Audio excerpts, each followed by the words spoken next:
Mai 49.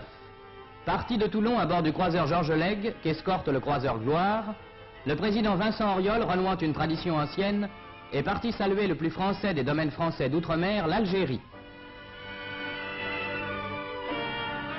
Courte halte, au milieu de ses travaux écrasants, le président, entre M. Jules Mock, ministre de l'Intérieur, et M. Johannes Duprat, secrétaire d'État à la Marine, goûte un peu en touriste ces belles heures de mer, pendant que toute l'Algérie s'apprête à l'accueillir. Alger, en effet, étant fière.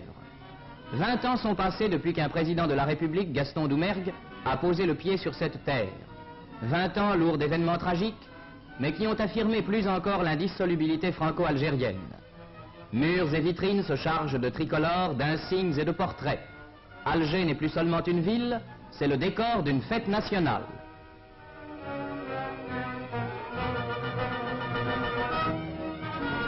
C'est sur ce décor heureux que se lève le jour de l'arrivée.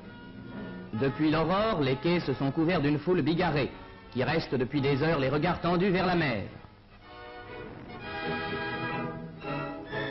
Et voici qu'apparaissent les deux beaux bâtiments.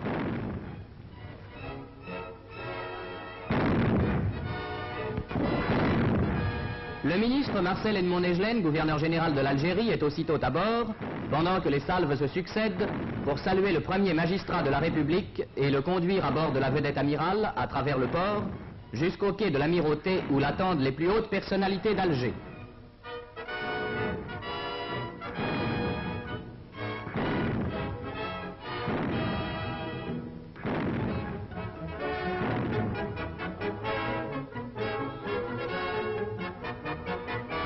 Mais si le maire d'Alger, M. Gazagne, est le premier Algérois à saluer le président au moment où il pose le pied sur le quai, tout de suite après, c'est Alger tout entière qui lui manifeste sa joie et son émotion.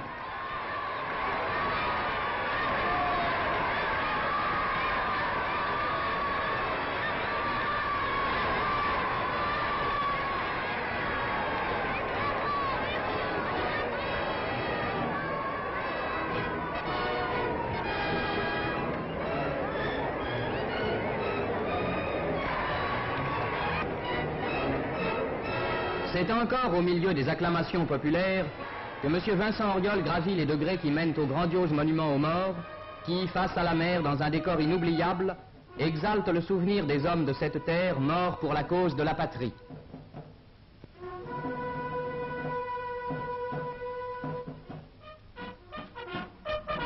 Et c'est à nouveau au milieu des acclamations qu'après cette halte pieuse, le président redescend jusqu'au plateau des Glières, où il va remettre à Alger, capitale de la France au combat, à Alger, capitale de la France libre, la croix de guerre.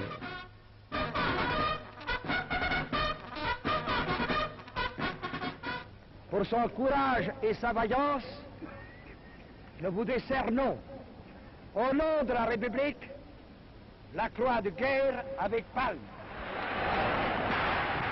Symbole émouvant, ce sont deux orphelins de la guerre qui portent le coussin aux armes d'Alger à l'heure de la récompense. À travers eux, leurs pères, les morts qui furent à la peine, sont aujourd'hui à l'honneur.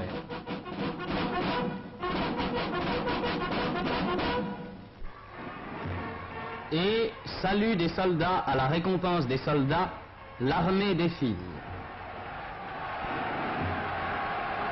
Combien encore dans ces troupes, où se trouvent représentés les plus beaux corps de l'armée d'Afrique, participèrent au combat qu'exalte aujourd'hui la croix de guerre d'Alger.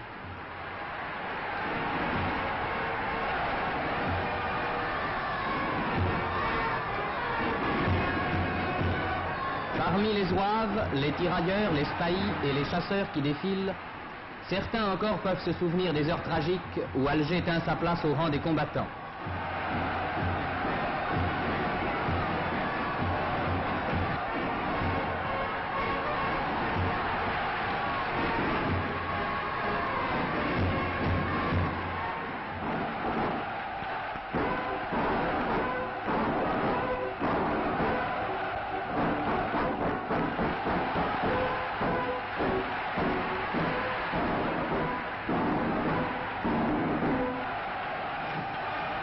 Derrière eux, une foule sans uniforme, mais une foule en ordre, en formation presque encore militaire, ceux qui répondirent un jour à l'appel du pays et qui conservent de ce temps un souvenir ineffaçable, un éclair dans le regard, une croix sur la poitrine, une marque dans la chair.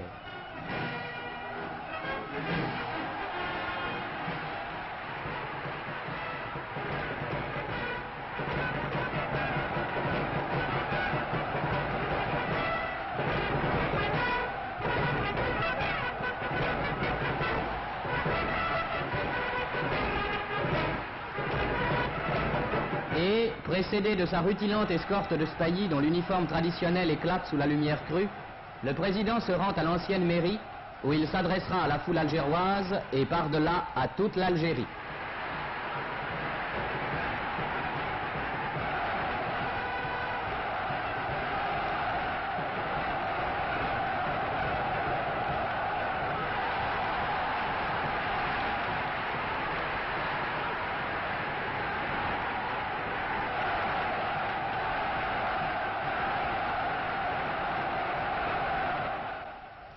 Cet esprit d'union, exalté par le partage des douleurs et des gloires que je viens aujourd'hui consacrer. Union dans le respect des libertés individuelles et publiques, dans le respect des lois et des institutions républicaines. Union dans le respect des opinions, des traditions, des croyances. Union sous la souveraineté de la France, guide et soutient des hommes libres pour la prospérité solidaire de la France et de l'Algérie.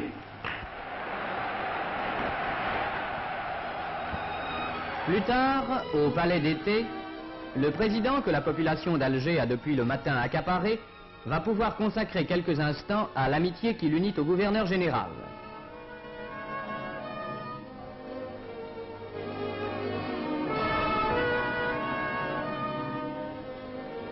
On les verra s'entretenir tour à tour avec le maire d'Alger et avec le président de l'Assemblée algérienne, M. Saya Abdelkader, puis avec diverses personnalités du monde musulman ou de la haute administration.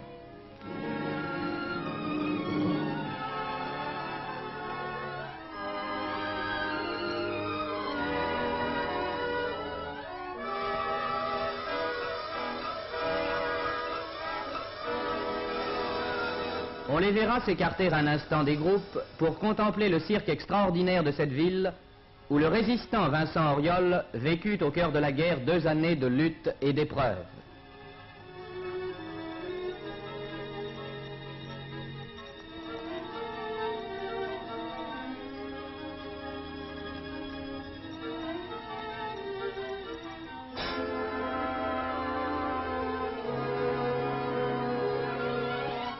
Mais la journée présidentielle n'est pas terminée. Il lui faut encore recevoir, dans le cadre du palais d'été, le salut des corps constitués, assemblée, administration, armée, justice, culte, université. Et c'est sur cette assemblée qui réunit l'essentiel des pouvoirs temporels et spirituels du pays que tombera le court crépuscule africain et que se clora la première journée du voyage présidentiel.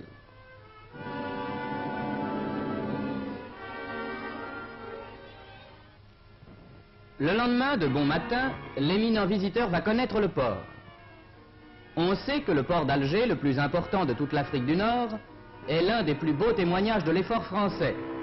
Là où n'existait voici 100 ans qu'une pauvre darse, s'alignent aujourd'hui d'immenses bassins aptes à recevoir les plus gros tonnages. Le port d'Alger, qui reprend jour après jour son importance d'avant-guerre, avant d'en acquérir une nouvelle au confluent des routes méditerranéennes, se classe parmi les réussites françaises en Algérie comme l'une des plus éminentes.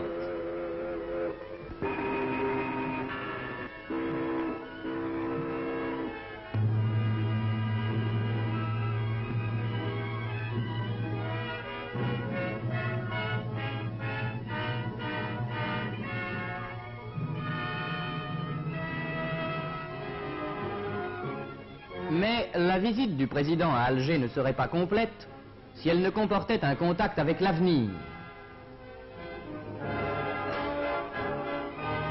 Et c'est sans doute pourquoi le président a voulu à l'université dire sa confiance aussi bien à ceux qui ont charge de former les élites de demain qu'à ceux et à celles qui demain formeront l'armature spirituelle de la France algérienne.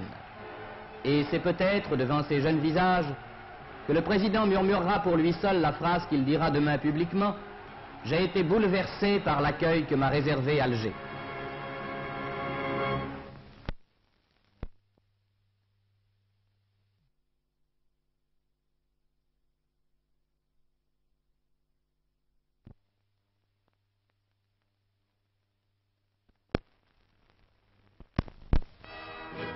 Beaune, c'est la seconde étape du périple algérien. Et dès l'arrivée, l'enthousiasme d'Alger se retrouve. Les acclamations couvrent les salves des canons, couvrent les hurlements des sirènes, qui après avoir si longtemps clamé l'épouvante, clament aujourd'hui la joie.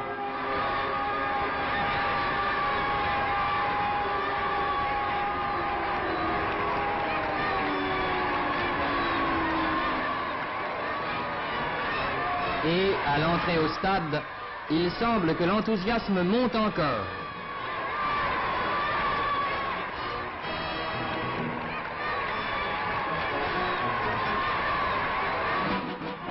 Avec simplicité, le président remet à Beaune pour sa vaillance, pour ses blessures, pour son courage et son sacrifice, la croix de guerre.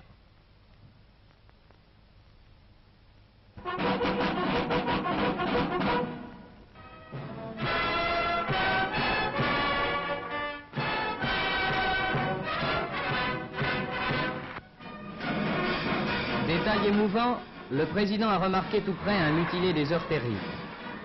Il se détourne de son chemin, va vers lui, se penche, l'embrasse.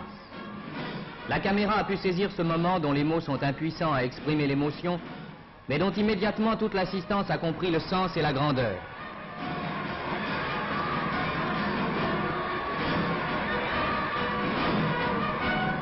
Beaune maintenant va s'effacer. Beaune qui, selon les paroles mêmes du président, nous démontre par ses réalisations que l'Algérie est sous l'égide de la France une création continue. Et c'est dans le chatoiement pittoresque du Goum de Tébessa que le premier citoyen français reprendra sa route algérienne. Constantine, sur son rocher, n'est que détachement et rudesse. L'antique capitale numide a depuis toujours la réputation d'abriter un peuple froid et réservé. C'est là cependant que le président devait connaître un accueil particulièrement chaleureux. Devant l'orgueilleux monument aux morts dressé sur la pointe de Sidi Msid, le président est d'abord allé s'incliner dans un silence seulement troublé par l'envol de centaines de pigeons, tandis que s'égrenaient les notes de la sonnerie aux morts.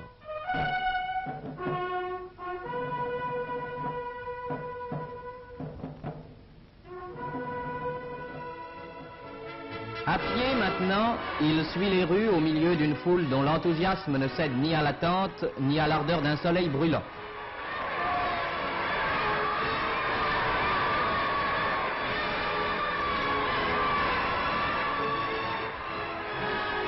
Sur sa route, salut enfantin, voici une petite fille portant une gerbe.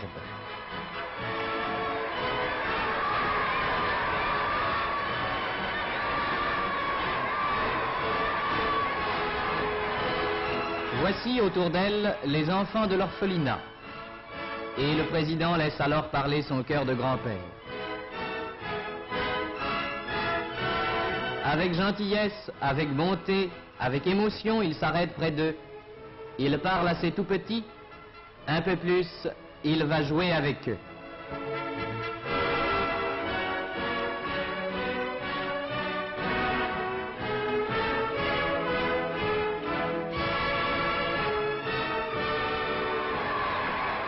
C'est alors que l'enthousiasme de la foule monte encore. Le service d'ordre est bousculé. Constantine tout entière veut rompre les barrières qui la séparent du président. Et c'est presque de justesse que le président de la République échappe à l'étouffement de l'affection populaire.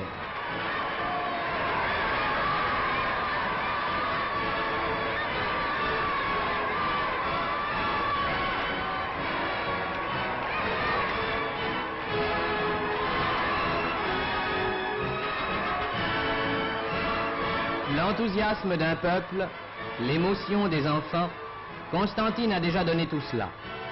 Elle donnera encore autre chose. Devant le président, des milliers d'anciens combattants vont maintenant passer, défilés pacifiques et grandioses. Tous ces hommes ont vaillamment tenu un fusil, ils ont maintenant repris l'outil. Ils sont l'expression, eux aussi, d'une patrie qu'on sert et qu'on défend, la France.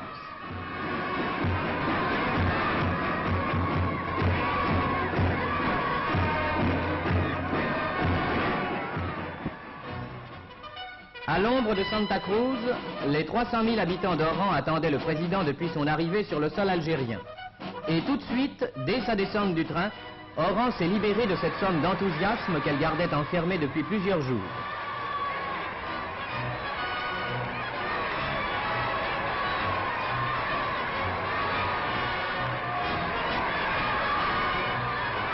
Oran est au contraire de Constantine une ville expansive.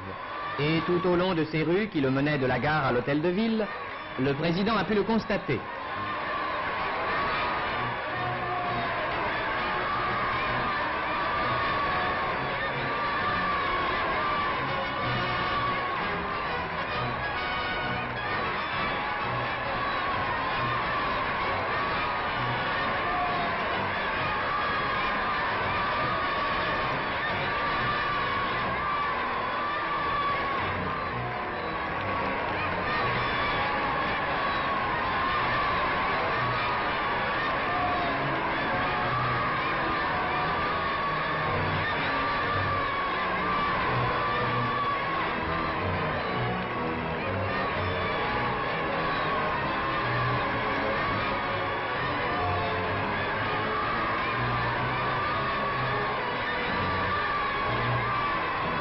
À l'hôtel de ville, après avoir reçu le bouquet et donné le baiser traditionnel, le président Vincent Auriol, réclamé par des cris sans fin, doit venir au balcon.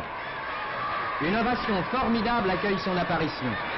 Oran, au paroxysme de l'enthousiasme, lui rend avec une fièvre toute méridionale un grandiose hommage. Toutes ces petites filles, vêtues comme des danseuses d'Espagne et parées comme des chasses, garderont maintenant toute leur vie le souvenir du président qui, dédaignant tout protocole, est venu jusqu'à elle. Mais Oran ne pouvait ne pas montrer au président l'une de ses gloires les plus authentiques, la Légion étrangère, fille de son département. La Légion était là, elle aussi, pour saluer l'hôte prestigieux.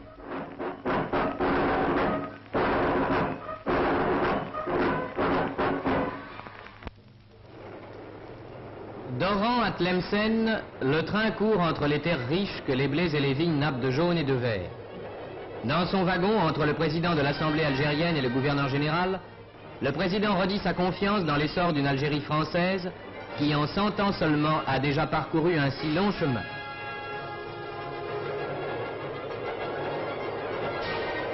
Et voici qu'apparaît Tlemcen.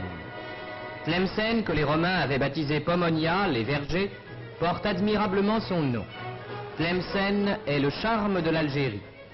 Et l'accueil de Tlemcen, où éclate plus qu'ailleurs l'accent autochtone de l'Algérie, ne sera nullement inférieur à celui des autres haltes de ce voyage triomphal.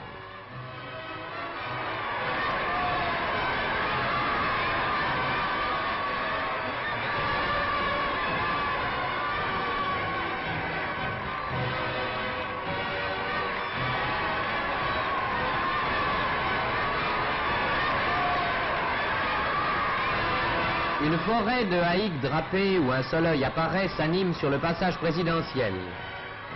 Et cette marée uniformément blanche couvre même les marches de l'église.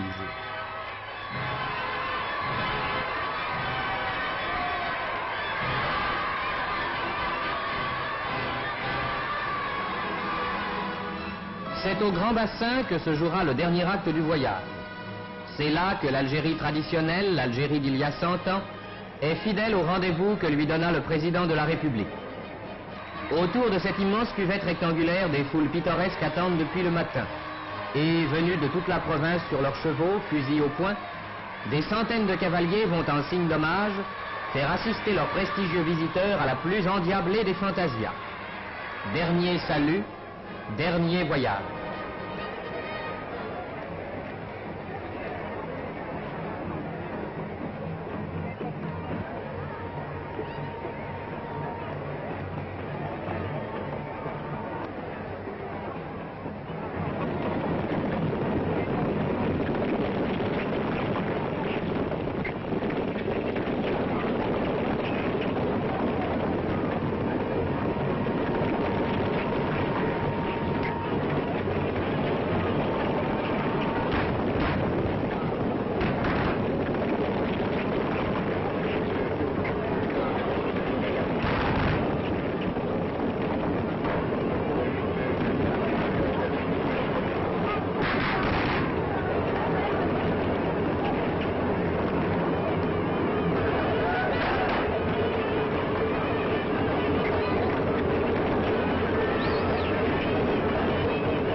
ses mousquetades incessantes et ses charges répétées, la troupe entière des cavaliers s'en vient s'incliner au moment du départ devant le président. Tlemcen, avec son haut goût d'Algérie, va maintenant s'effacer.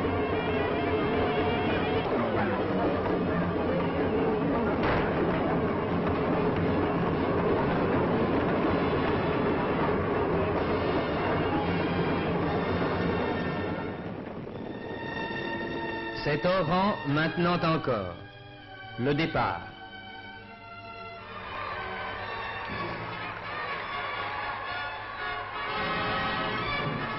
Les deux croiseurs, Georges Lègue et Gloire, sont sous pression. Une dernière fois, le président Vincent Auriol salue. Il salue par-delà les horizons cette population courageuse et patiente qui depuis un siècle façonne à l'échelle des peuples prospères une terre hier ingrate, aujourd'hui féconde. Il n'oubliera pas ce voyage où l'Algérie a marqué son amour et sa confiance. Amour et confiance, ce sont les mots que lui a dit l'Algérie.